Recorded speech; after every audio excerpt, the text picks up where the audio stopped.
क्या परमात्मा में लीन महात्मा अपने वचन आशीर्वाद से किसी के भाग्य के विपरीत उसके लिए भक्ति मार्ग खोल सकता है? हाँ, कर सकते हैं। कर तुम अकर तुम अन्यथा कर तुम, सर्व समर्थ भगवान की शरण में कुछ भी कर सकते हैं। एक काम नहीं कर सकते, किसी का मंगल नहीं कर सकते। संत ते होए न कारज हानि। तो आपके प्रारब्ध को भी बदल सकते हैं, आपके दुर्भाग्य को भी मिटा सकते हैं, आपके पाप को नष्ट कर सकते हैं, आपको भगवत प्राप्ति भी करा सकते हैं, बिना साधना के भी करा सकते हैं। इतनी सामर्थ्य संतों में होती है जो भगवत प्राप्त है, क्योंकि भगवान उनके अधीन होते हैं। वो जैसी भावना करते हैं भगवान को वैसे ही लीला करनी पड़ती है। तो भगवान नौकर बन गए ऐसे संतों के, ऐसे महापुरुषों के नौकर बन गए। त्रिलोचन जी एक बहुत महात्मा थे, गृहस्थ महात्मा, वो संतों की सेवा करते थे। तो अब वो और उनकी पत्नी थी, तो उनके अंदर इस बात की भावना, इच्छा रखते थे, जो इच्छा करी हो मन माही, हरि प्रसाद कुछ दुर्लभ नाही। तो स्वयं भगवान अंतर्यामी नाम के दरवाजे से निकले, मुझे कोई नौकर रख ले। 16 वर्ष की अवस्था, देखा फटे पुराने कपड़े पहने, त्रिलोचन जी धनी महात्मा थे। तो उन्होंने कहा कितना पेमेंट आप लेंगे? तो उनका भोजन भर। क्या सेवा कर लेते हो? बोले बचपन से अनाथ हूं, कोई मेरा माता पिता नहीं। तो झूठ भी नहीं बोल रहे, क्योंकि भगवान के कौन माता पिता, वही सबके माता पिता। बोले मुझे सब रसोई का ज्ञान है और सबकी रुचि के अनुसार मैं भोजन बनाने में बहुत प्रवीण। बोले यही तो मुझे चाहिए था। भक्तमाल जी में पावन चरित्र है त्रिलोचन जी का। भगवान से पूछा तुम्हारा नाम क्या है? बोले लोग मुझे अंतर्यामी कहते हैं। अच्छे कपड़े पहनाए। भगवान ने कहा एक शर्त है, हम सबको बना के पवाएंगे, लेकिन हमको तुम्हारी पत्नी बना के पवाएगी। और अगर वो किसी से कह दिया तो उसी दिन हम चले जाएंगे। उनका कहेगी क्यों? बोले थोड़ा खुराक हमारी अधिक है। 2.5 किलो अन्न भगवान एक बार पाते थे। वो तो लीला उनको करनी थी, जाने के लिए कोई ना कोई तो क्रम रखना था। और 2.5 किलो अपने हाथ से अन्न पीसना, उसकी रोटी बनाकर भगवान को पवाना, और भगवान सैकड़ों संत आ जाए, मंडली की मंडली, सबको। वो तो करतुम अकर्तुम सर्व सामर्थ्यशाली है। किसी महात्मा के मन में कि आज कड़ी होती तो भगवान कड़ी बना के दी। तो सब त्रिलोचन जी से कहते कि तुमने तो हमें धन्य कर दिया, तुम्हारे यहाँ जो सेवा करने वाला है वो बहुत आनंदवर्धक है, उसके देखने से आनंद आता है, उसके हाथ का प्रसाद बहुत आनंद देता है। 1 वर्ष तक सेवा ऐसे चली। कहीं उनकी पत्नी को जाने को ही नहीं मिलता। सुबह शाम 2 बार भोजन पाना और 2.5 किलो पाना, तो अपने हाथ से पीसना। तो एक दिन समय निकाल के पड़ोसन के पास गई, तो पड़ोसन ने कहा बहुत दुबली हो गई हो। तो माताओं बहनों को श्राप है महाराज युधिष्ठिर का कि वो अपने मन में कभी बात छुपा नहीं सकती। एक न एक दिन उनको कहना ही पड़ेगा, क्योंकि माता कुंती ने कर्ण के उत्पन्न होने की जो बातें हैं उनको छुपाया। तो जिस समय महाराज युधिष्ठिर सबका तर्पण कर रहे थे अपने परिवार वालों का, तो कुंती जी ने कहा बेटा कर्ण का भी तर्पण कर देना। तो उनका शत्रु का तर्पण करने का आदेश माता क्यों देती हो? तो उनका वो शत्रु नहीं, तुम्हारा बड़ा भाई है। तो उनका सत्य यदि ऐसा उस समय बता देती जिस समय महाभारत शुरू हुआ था, तो मैं पैर छूता, और जब मैं कर्ण के पैर छूता तो युद्ध समाप्त हो जाता। क्योंकि दुर्योधन कर्ण के बल से ही लड़ा। आज मैं साफ देता हूं कि कोई भी माता बहन अपनी बात, गुप्त बात बहुत दिन तक हृदय में नहीं रख पाएगी, उसको बोलना ही पड़ेगा। तो उन्होंने कहा देखो तुम्हें कसम है किसी से कहना नहीं। एक हमारे यहाँ नौकर आया है तो बहुत अच्छा, लेकिन बहुत खाता है। 2.5 किलो सुबह खाता है, 2.5 किलो शाम के खाता है। कहना नहीं किसी से। उसने पड़ोस वाले से कहा कसम है तुम्हें कहना नहीं किसी से। इनके यहाँ नौकर आया 2.5, वो पूरे बोलने में बात, और सब किसी से कि किसी से नहीं कहला, और वो कह सबसे रही है और कसम धरवा के कह रही है। ये जब बात हुई तो त्रिलोचन जी ने देखा कि अंतर्यामी है ही नहीं। तो उनका गलती क्या हो गई मेरे से? पत्नी से पूछा किसी से कहा क्या? उनका हाँ हमने कह दिया। बोले इसीलिए वो चला गया। बहुत रोए। जब रोए तो भगवान प्रकट हो गए अपने रूप में और कहा मैं ही नौकर था, तुम संत सेवा की भावना करना चाहते थे। भक्तों के भगवान नौकर बन गए। अगर भक्त चाहे कि तुम्हारा भाग्य मिट जाए तो क्यों नहीं मिट जाएगा? इनके भाग्य में सन्यास थोड़ी लिखा था, आर्मी में थे तो भाग्य बदला ना, संग से ही तो रंग चढ़ा। नहीं, बड़े बड़े ऑफिसर रैंक के बच्चे अपने नौकरी छोड़कर बाबा जी बन गए तो क्यों बन गए? संग के रंग से बन गए ना। तो हो सकता है अगर संत संकल्प कर ले तो बड़े बड़े रोगों का निदान हो जाए, बड़े बड़े पापों का नाश हो जाए, बड़े बड़े जो हमें भोगने की वृत्तियां हैं वो सब नष्ट हो जाए। दुर्विचार, नाना प्रकार की असत प्रवृत्तियां, ये सब नष्ट हो जाए। अगर नष्ट ना होती तो भगवत प्राप्ति किसी को होती ही नहीं।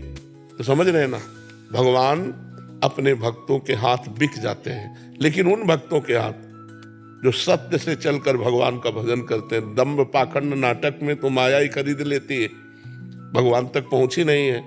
जो केवल भगवान में तन्मय है, अनन्य चेता सततम यो माम स्मृति नित्य सहा तस्याहम सुलभा पार्थ नित्य युक्त से योगिना।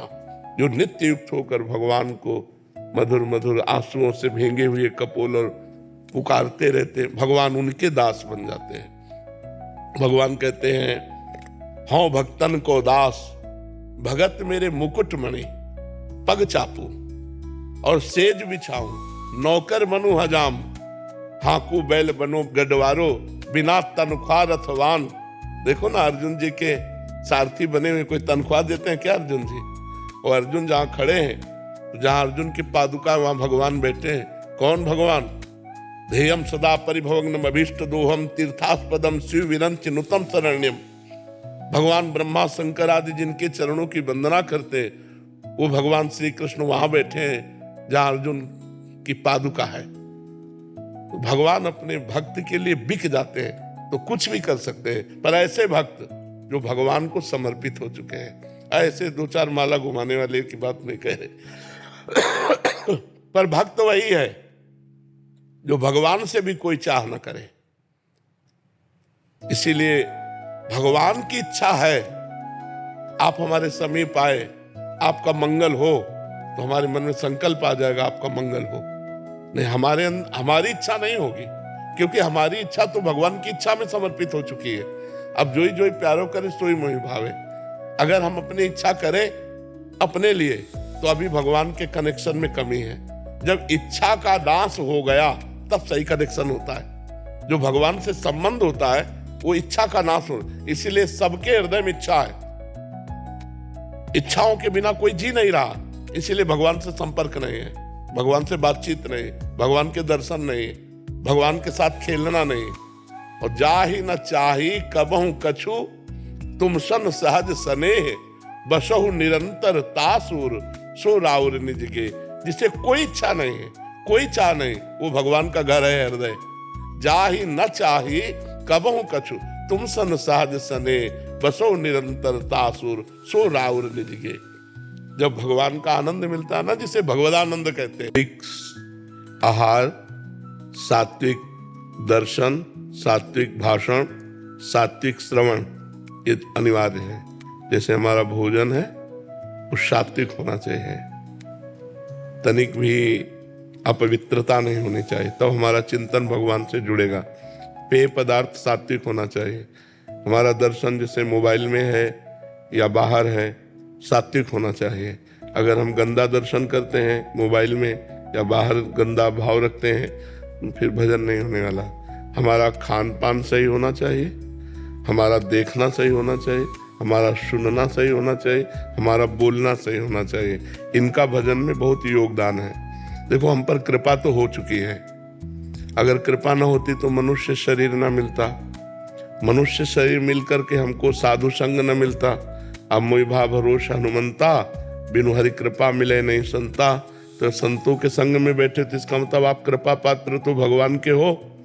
अब आपको प्रयास करना पड़ेगा कि आपका पवित्र विचार, पवित्र दर्शन, और कोशिश करें पवित्र लोगों का संग। अब जैसे गंदे विचार वाले लोग हैं, गंदे आचरण करते हैं, उनका संग करेंगे तो उनके जो परमाणु हैं वो हमको बलात् गंदगी की सोचने के लिए विवश करेंगे। गंदी क्रियाओं का हमारे अंदर चिंतन होने लगेगा, गंदी बातें हमें अच्छी लगने लगेंगी। कुसंग और सत्संग अपना प्रभाव रखता है, कुसंग अपना प्रभाव रखता है, सत्संग अपना प्रभाव रखता है। तो हमें सत्संग करना है, सही बातें बोलना है, सही बातें सुनना है, सही बातें देखना है, पवित्र भोजन पाना है और प्रयास करना है कि भगवान का बार बार नाम जप हो। फिर आप देखो आपकी उन्नति हो जाएगी अध्यात्म में।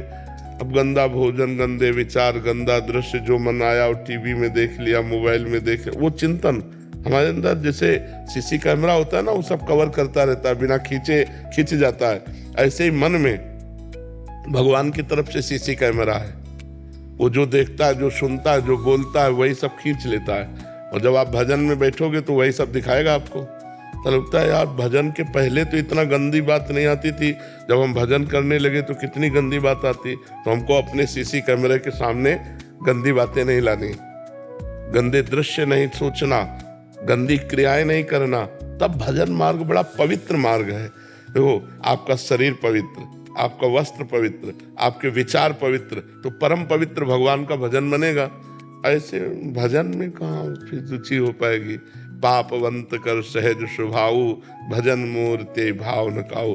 मनुष्य जीवन मिला है ऊंचाई पर चढ़ने के लिए, क्योंकि 83,99,999 से 99 योनियों में सबसे ऊंचाई पर है, टॉप पे ये मनुष्य देह।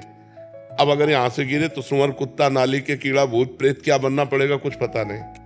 तो इससे ऊपर उठना है, इससे ऊपर उठना भगवान की प्राप्ति करना, या हमारा फिर जन्म हो और परम पवित्र भारत देश में ही हो और हम भगवान का भजन करें, हम अपने राष्ट्र की सेवा करें, कोई ऐसा पद मिले जिससे निर्विकार होकर, प्रलोभन भय छोड़कर हम समाज की सेवा करें, भगवान का नाम जप करें।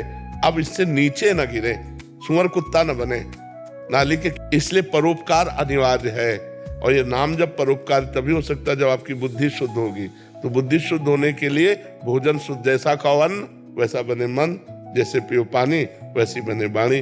अब पिए शराब, खाए मांस, गंदे आचरण करे और सोचे कि अध्यात्म में हम चल लेंगे, कदापि नहीं। जो पै दुष्ट हृदय सोई होई, मोरे सन्मुख आओ किसे।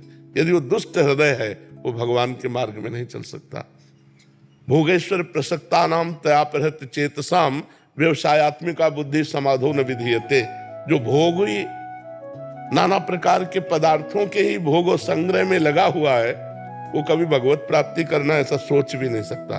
भगवान कह रहे हैं तो हमें मनुष्य जीवन मिला है तो हम पवित्र आहार करें, पवित्र आचरण करें और परम पवित्र भगवान का चिंतन करें। महाराज जी, पर पशु की योनि जो होती है वो दंडित के मतलब वो योनि जो होती है केवल कर्म भोग है, नवीन कर्म नहीं कर सकते आप।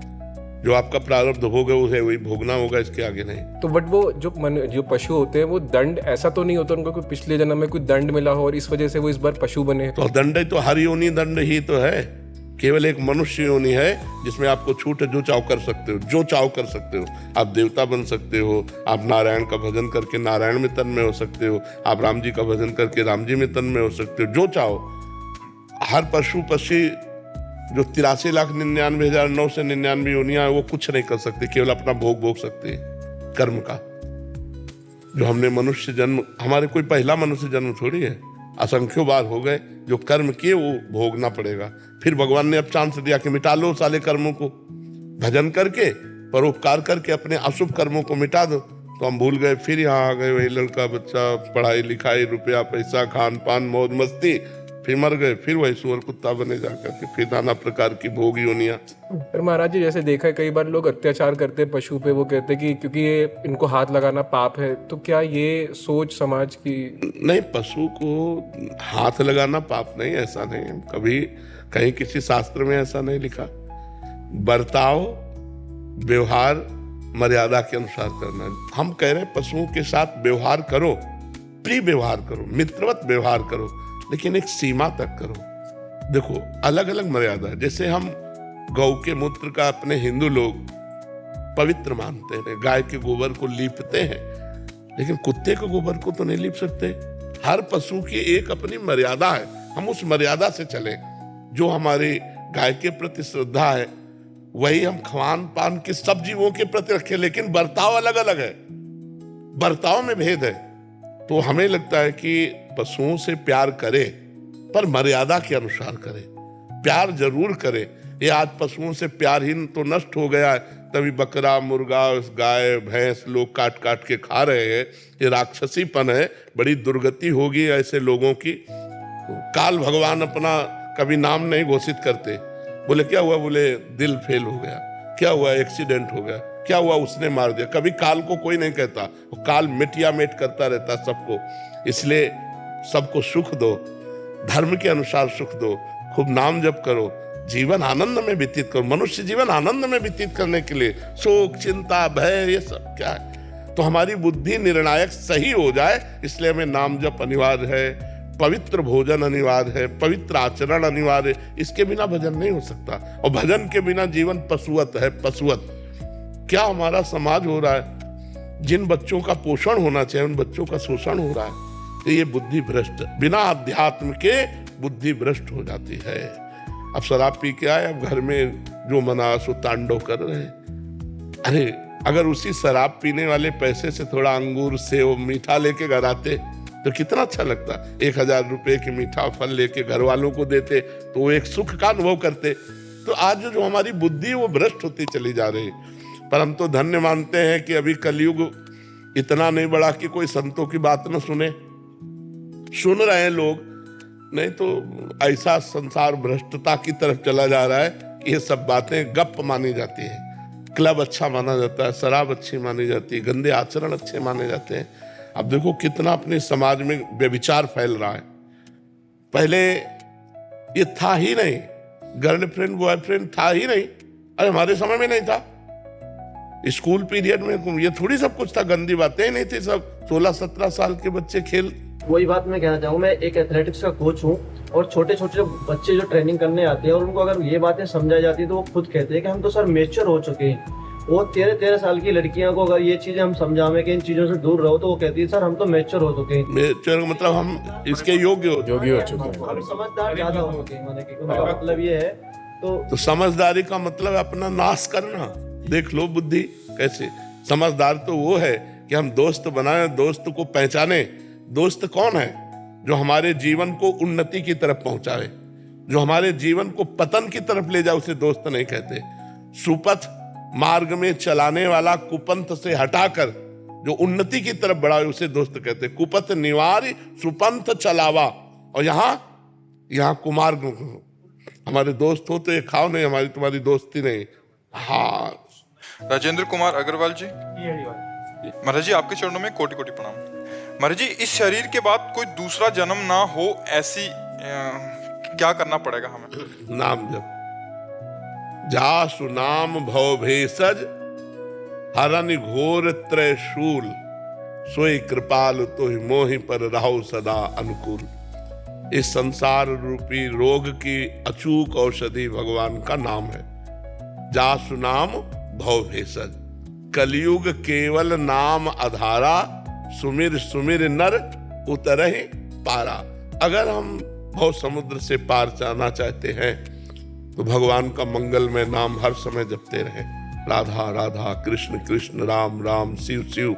जो नाम प्रिय हो, सब नाम भगवान के सामर्थ्यशाली है, बराबर महिमा है सब नामों की। जो नाम गुरु से मिले या जो नाम प्रिय हो, उस नाम को निरंतर जपने का अभ्यास करो। निरंतर इसलिए कि किसी भी समय हमारी मृत्यु हो सकती है। अगर हम ऐसे समय मरे जिस समय भगवान का स्मरण नहीं चल रहा है तो हमारी गति बिगड़ जाएगी। अगर भगवान का स्मरण करते हुए मरे तो भगवान की निश्चित प्राप्ति होगी। इसलिए कलयुग में नाम जप की बहुत बड़ी महिमा है। नाम का ही प्रताप भगवत प्राप्ति कराता है। अन्य साधनों में इतनी सामर्थ्य नहीं रह गई। बहुत इच्छा है महाराज वृंदावन वास करने का। अब देख लो आपके पास अर्थव्यवस्था हो, क्योंकि अब वृंदावन अर्थव्यवस्था बहुत चाहिए। देख लो अपने अनुसार, अपने सामर्थ्य को देख लो। कृष्णा जी, राधे राधे महाराज जी। राधे राधे महाराज जी। महाराज जी, मुझे नकारात्मक ऊर्जा पे विश्वास करना चाहिए या नहीं? वो निगेटिव तो इतना चली जाएगी कि डिप्रेशन में पहुंचा देगी।